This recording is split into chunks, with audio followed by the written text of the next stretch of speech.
नवनीत राणा यांच्या विरोधात बच्चू कडूंनी थेट भूमिका घेतली। नवनीत राणा उमेदवार असतील तर महायुतीत राहणार नाही, शिवाय त्यांच्या विरोधात उमेदवार देण्याची भूमिका देखील बच्चू कडूंनी घेतली। शिवाय स्थानिक भाजप नेत्यांनीही राणांना उमेदवारी देऊ नका अशी मागणी केली।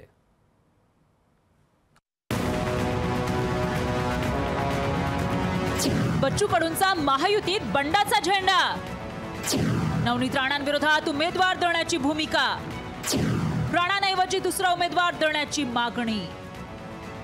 अमरावतीच्या खासदार नवनीत राणा यांच्या विरोधात महायुतीत प्रचंड असंतोष असल्याचं दिसतंय।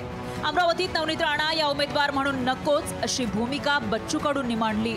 नवनीत राणा महायुतीच्या उमेदवार असतील तर आम्ही महायुतीत राहणार नाही असं बच्चू कडूंनी सांगितलंय। नवनीत राणा उमेदवार आहे त्याच्याबद्दल प्रचंड नाराजी आहे। जी काय आतापर्यंत शिवगाड त्यांनी सातत्याने चालू ठेवली, मला काम करता येणार नाही, काम केलं तर आमचा पक्ष नाराज राहणार आणि आमचा प्रहार पक्ष फुटून आम्ही मदत करावी एवढे काही आम्ही लक्षात नाही। नवनीत राणांना उमेदवारी दिली गेली तर प्रहार लोकसभेसाठी उमेदवार देईल अशी भूमिका त्यांनी जाहीर केली आहे। अमरावतीमधून नवनीत राणा यांना उमेदवारी मिळाली तर बच्चू कडू महायुतीमधून बाहेर पडणार। आमचा उमेदवार राहील तो मैत्रीपूर्ण लढत अमरावती जिल्ह्यात। उमेदवार बदलाचा सोलापूर फॉर्म्युला भाजपनं अमरावतीत वापरावा अशी विनंती स्थानिक भाजप नेते सिद्धार्थ बानखेडेंनी केली।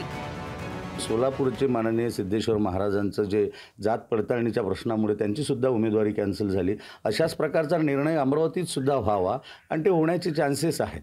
अशा प्रकारचंच मागणी सगळ्या पदाधिकाऱ्यांनी जनतेच्या वतीने केली की सगळ्या अमरावतीमध्ये अशा प्रकारची मागणी आहे।